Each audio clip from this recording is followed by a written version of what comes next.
Você já parou para pensar como o livro mais lido e traduzido de todos os tempos chegou até nós? Não, ele não caiu do céu prontinho, encadernado em couro. A história da Bíblia é uma jornada épica, mais complexa e fascinante do que qualquer filme de aventura. É uma saga que atravessa desertos, impérios, guerras e revoluções, envolvendo reis, pastores, profetas e pescadores. Uma história que começa não com um livro, mas com histórias contadas ao redor de fogueiras, sussurradas de geração em geração. Preparado para descobrir os segredos por trás do livro que moldou o mundo? Então, vem comigo. Nossa viagem começa há quase 3.500 anos no Oriente Médio. Imagine um povo nômade, os hebreus, viajando pelo deserto. Eles não tinham bibliotecas ou smartphones. A sua cultura, as suas leis e a sua fé eram transmitidas oralmente. As histórias de Abraão, a saga de José no Egito, a libertação épica liderada por Moisés, tudo isso era parte de uma riquíssima tradição oral. Foi somente por volta do século X a.C., na era dos reis Davi e Salomão, que essas histórias começaram a ser registradas. Pense nisso. Pela primeira vez, escribas pegaram rolos de papiro e caniços com tinta para eternizar as palavras que antes viviam apenas na memória. Esses primeiros escritos formariam o núcleo do que hoje conhecemos como o Antigo Testamento, ou a Bíblia Hebraica.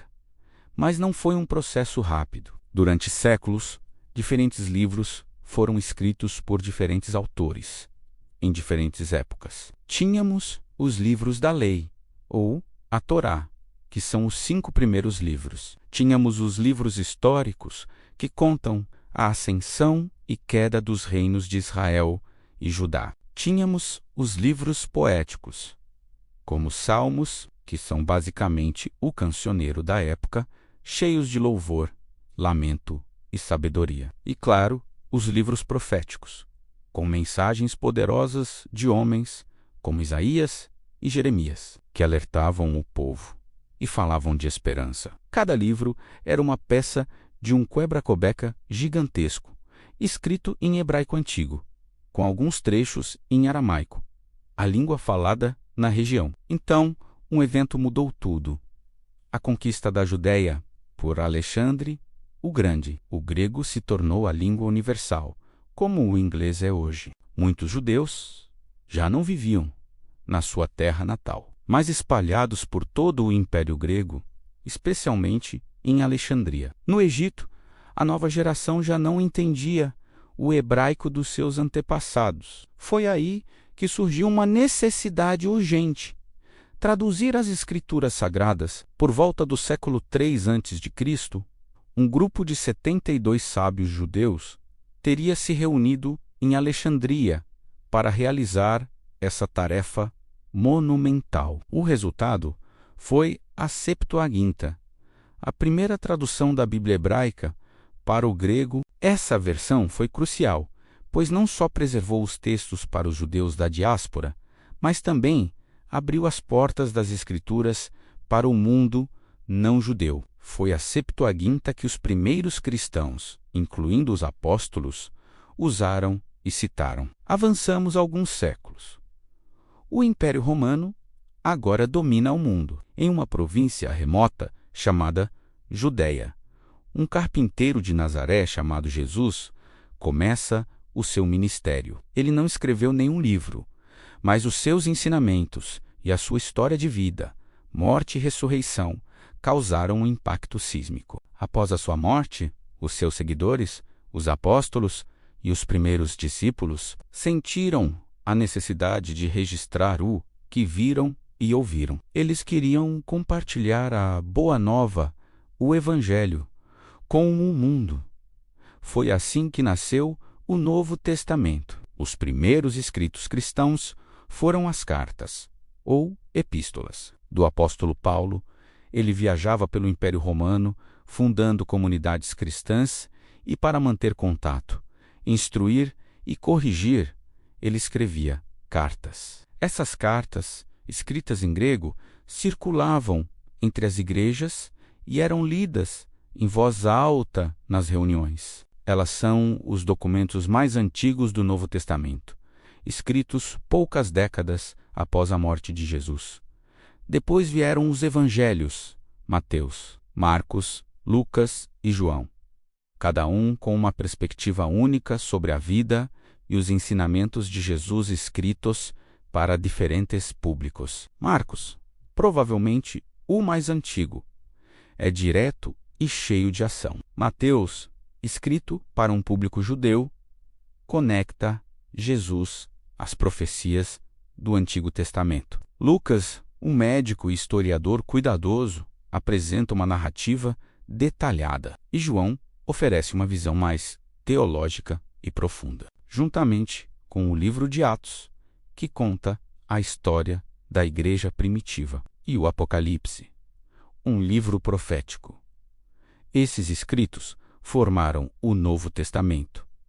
Mas espere um pouco. Naquela época, havia muitos outros textos circulando. Havia evangelhos sobre a infância de Jesus, cartas atribuídas a outros apóstolos, textos gnósticos com visões bem diferentes. Como a igreja decidiu quais livros deveriam fazer parte da Bíblia e quais não? Esse processo, chamado de canonização, não foi uma reunião única onde tudo foi decidido. Foi um processo orgânico que levou séculos. As igrejas primitivas usavam alguns critérios. O livro foi escrito por um apóstolo ou alguém próximo a eles? O seu ensino estava de acordo com a fé já estabelecida nas igrejas? Era amplamente aceito e usado pelas comunidades cristãs em todo o mundo? Aos poucos, um consenso foi se formando. Listas de livros aceitos começaram a aparecer, como a do cânon muratoriano, do final do século II.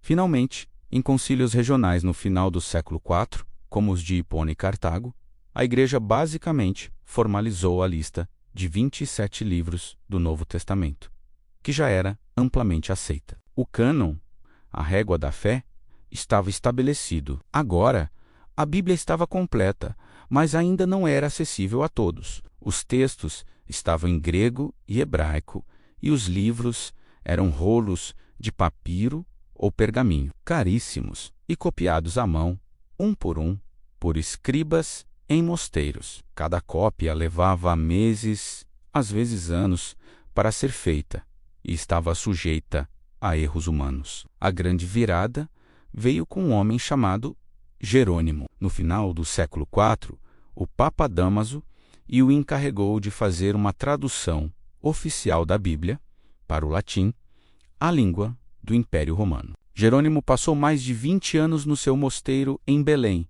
estudando hebraico e grego para traduzir diretamente das fontes originais. O resultado foi a Vulgata Latina, que se tornou a versão padrão da Bíblia no Ocidente por mais de 1000 anos. Durante toda a Idade Média, a Vulgata foi a Bíblia, mas a história não para por aí. Com o passar dos séculos, o latim deixou de ser a língua do povo. Novas línguas surgiram: inglês, francês, alemão, português. A Bíblia, trancada no latim, torna-se inacessível para a maioria das pessoas, que dependiam dos padres para interpretá-la. Então, no final da Idade Média, homens corajosos como John Wycliffe, na Inglaterra, começaram a desafiar essa situação. Wycliffe liderou o primeiro esforço para traduzir a Bíblia inteira para o inglês, a partir da Vulgata. Ele foi declarado herege por isso, e seus seguidores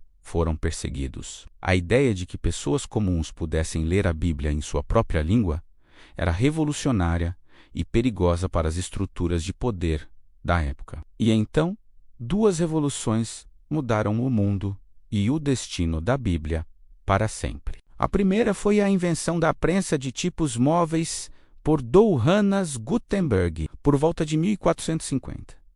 Pela primeira vez na história, era possível produzir livros de forma rápida e barata. E qual foi o primeiro livro completo que Gutenberg imprimiu? A Bíblia, claro, A Bíblia de Gutenberg marcou o início de uma nova era. A segunda revolução foi a Reforma Protestante, iniciada por Martinho Lutero no século XVI. Um dos pilares da Reforma era o sola scriptura, a crença de que a Bíblia deveria ser a única autoridade para a fé e a vida cristã. Para que isso fosse uma realidade, as pessoas precisavam ler a Bíblia. Lutero mesmo traduziu o Novo Testamento para o alemão em apenas alguns meses, e sua tradução se tornou um best-seller, unificando a língua alemã no processo. Inspirados por ele, tradutores em toda a Europa, como William Tyndale na Inglaterra, arriscaram suas vidas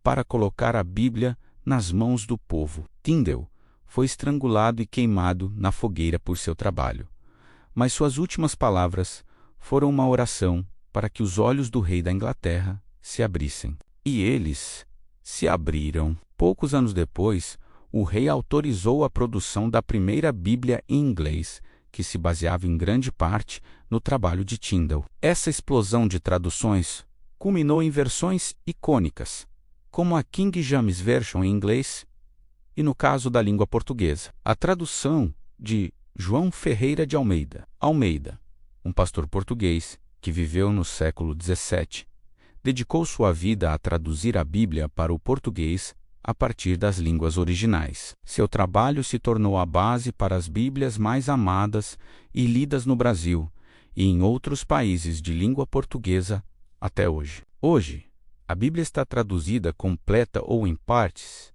em milhares de idiomas, alcançando mais de 90% da população mundial. De rolos de papiro copiados à mão, aplicativos de celular que podem ser baixados em segundos. A jornada deste livro é um testemunho de fé, perseverança e do desejo humano de se conectar com o divino. A história da Bíblia é, em última análise, a história de como essas antigas palavras, contadas ao redor de fogueiras no deserto, viajaram através do tempo e do espaço para chegar até você.